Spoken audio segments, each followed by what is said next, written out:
quarterback. You're dead nice at quarterback. They recruit you as a quarterback, and you just decide, no, you don't want to play. Well, I got recruited as a quarterback, and when I went, Chris Winkie was actually the starter.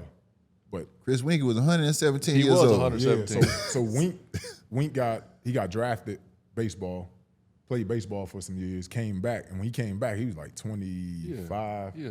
Something I remember like that. He's like these football players now with those NIL. Going back to 26 So years old quarterback. when I got recruited, he had got hurt. So he didn't play in the national championship that year against Tennessee because he had like a neck injury. And when I saw him, he couldn't throw a tennis ball 5 yards. Damn. So I'm like, okay, I can go compete and win the spot. But when I ended up signing, we go on to training camp and he 100%. So now he's a junior, and I think he's about 25. So obviously, he led the team to a national championship. So he got the starting job coming in. And they had Marcus Outson, who was the backup, and then they had like JJ. But I found myself watching practice. Like it was probably about 3 days, 4 days in the training camp. I'm watching practice. I'm not taking reps, and I'm not used to watching practice. I mean, I started varsity, you know what I'm saying, as a freshman. Yeah. So I'm here, I'm watching practice. I'm like, man, this ain't cool. Like, I was like, man, I'm about to go holler at coach right quick. So after practice, I go up and talk to Coach Bowden. I'm like, Coach, man, like, I'm not cool with just watching practice. Like, I want to play. Yeah. He was like, well, we recruited you to be a quarterback. And you trying to switch already? I'm like, yeah. I was like, man, I don't care about that. I was that's some pahota. Yeah. I was like, I'm just trying to get on the field. Like, I'm not used to this. He was like, have you talked to your parents about it? Because I know, they really wanted you to play quarterback too. I was like, I talked to my dad. He was like, whatever I want to do is cool. So he was like, all right, we'll allow you to switch. He said, what position you thinking about? So I was like, man, I played safety in high school, so I go to safety. He was like, nah. He was like, we can't let you go to safety. You too good with the ball in your hand. So he was like, if you're going to switch, it has to be on offense. So you can go to receiver or running back. So I'm like, running back?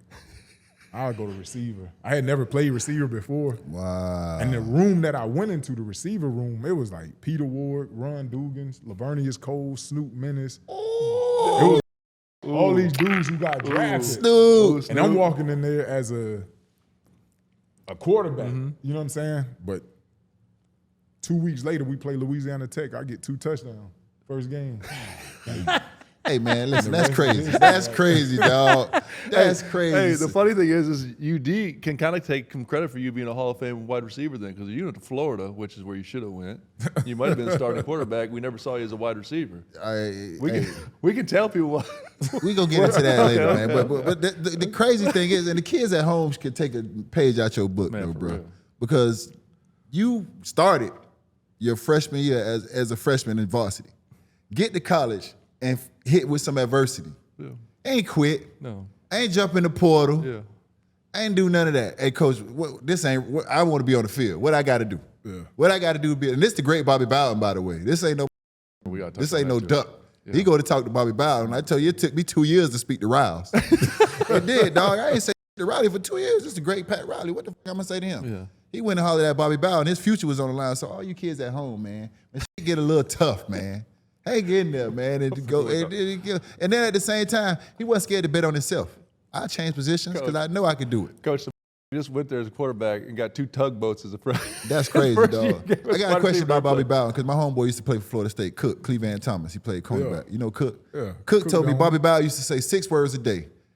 Come down there and say, let's work hard. And get up there and go sit up in that thing. Yeah, he stayed in the practice, tower. he come down there and say, way to work. That was his 6. That's true, dog. He stayed in the tower. So we come out. But he actually, like, he took a lot of notes. Yeah. So we had the 2 practice fields, and his tower was like in between the 2 practice fields. So you had the field over here, his tower, and he turned from one field to the next. And everything that went on, he knew. And he had his notepad, he had his pen, and he's taking notes the whole time. So, like, he was the eye in the sky. Like, Great Bobby Bowden. and he was, a lot of people don't know, when I was at Florida State, especially my freshman year, like, offense and defense didn't get along. Like, Monday through Friday, it was all out war. Iron sharpens iron. Only time we got along was on Saturdays. So we actually made each other better.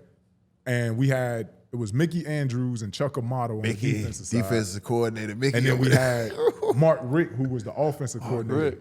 Man, he's some ended up gangster going to names. Georgia. So- He's some gangster names. Yeah. I remember we used to be in practice, and a lot of the times, like in football, the offense would give the defense the script. So you'll know like what formations we in, what personnel we in, so they can get it set. And I remember in practice one day, defense yelled across, they were like, "What's the personnel?" And Mark Rick was like, "Figure it out." So like if any day in practice, if offense had a great day, defense had to run. And I ain't talking about just like they had to get it, like almost died there. And if defense won, offense already knew what was coming. So like every day you can't go to practice and like I'm gonna fill it out or I'm gonna be cool with you know what I'm saying, whoever. Nah, like it's complete war. Like, you trying to win it, and that's why that, especially my freshman year, we ended up going undefeated. We was the first team to go wire to wire, number one the whole year. So nasty. But loaded. Because of the way that guys work, man, training camp, it's a fight every day. Offense versus defense. Like you fight, and if ever there was a time on film, so say one receiver gets in a fight, and you can't see every receiver on there fighting. Good for you. You got to run. You get called out. You got to run. You got to be in there. How it's You got supposed to be to in be. the action. You got to be in that smoke. That's what we grew up in. That's all. Killer, did you hear the receiver room that he walked into? Lavernius Cole, Snoop Menace, Ron Duke. Can we get Peter Ward his Peter flowers? Ward, for real. P-Dub, old school, stop on the dime, bus stop, your ass, and you keep flying by. We must have been chasing my rabbits. Oh, Where's he y'all from? was loaded. Bradenton. Y'all was loaded. Yeah, we had a receiver group. Just the guys I played with. Like I said, Peter Ward, Lavernius Coles, Ron Dugan, Snoop Menace, Javon Walker, Javon Walker. Talman God Gardner. damn. Greg Moore, Jermaine Stringer. Damn. Man, it was loaded. Who was the running backs? Travis Minor, Jeff Chaney, Davey Ford. Then we ended up recruiting. We got Nick Maddox, who was the #1 running back in the country. And then we had Greg Jones. You remember Big Greg? Greg Jones, big boy. Played for the Jaguars. Yeah. Run your ass over. Take your ass with him to the Bobby Bowden was a real OG then, huh? Yeah. So he loved that when y'all defensive offense got into yeah. it.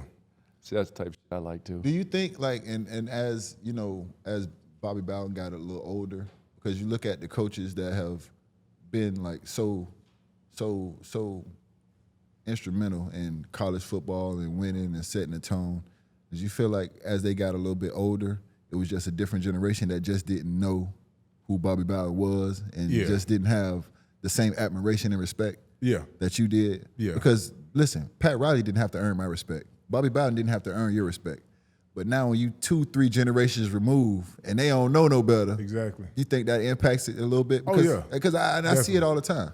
And then if I think sometimes you have, like when you have organizations that are established and like just say like the Heat or like us at that time, a Florida State who, I mean, I think at the time we had like 15 top 5 finishes like in a row. That's crazy. But when you think about it and you have kids who didn't help establish that culture. Yes. They just come in on the back end of it and they think that everything is, you know what I'm saying? Like that's how it's you supposed think to be. about like the facilities and stuff like that. Like the people that came before you, you know what I'm saying, actually put in the work to make sure that you can have the stuff that you have. So these younger guys, they walk in and they see this stuff. They think it's just, they don't see it as being earned. Yes. You know what I'm saying? They don't see it as a privilege.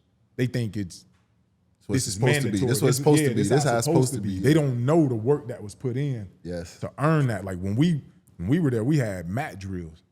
And like we used to actually have coaches come in from other D1 schools and watch us do mat drills.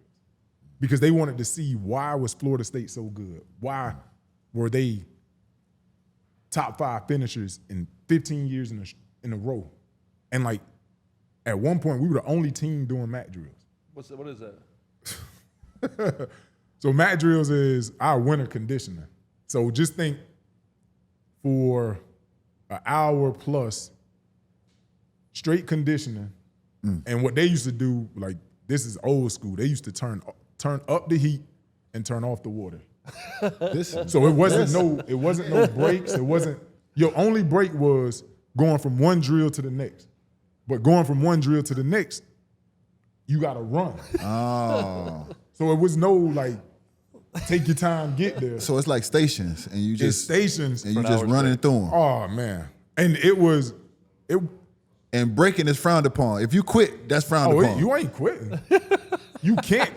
Listen. So say we in a group. Yeah. And you may have been missing class all fall and think you. Oh, he was. So He was missing class all fall. when you get the mat drills, they got all your absences. Oh, So before we even start, you may have 500 up downs. So you doing up downs, we watching. While whoever missed class, you know what I'm saying, doing their up downs, whatever. And now we start mat drills. So now you and our group, you already done. Yeah. The fact that you missing class, the coach is already mad at you. So they got it out for you. But because we in your group, we all done. got it. We all got it. So every time we go, as soon as we finish, bring that group back.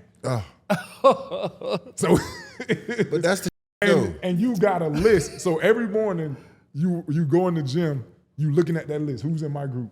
And if you look in that group and you see like one of them knuckleheads, you wanna kill that. Oh man! But that's you know you done. You wanna that's the kill that old bro. school that make you held accountable. You ain't lying. Yeah. And that's the that most think about the team instead of just themselves. Yeah. And that's the habits that we have, bro, because at my age, when I got in the league, dog, it was so hard for me to be selfish because of the habits that I had built. You know what I'm saying? Same kind of shit.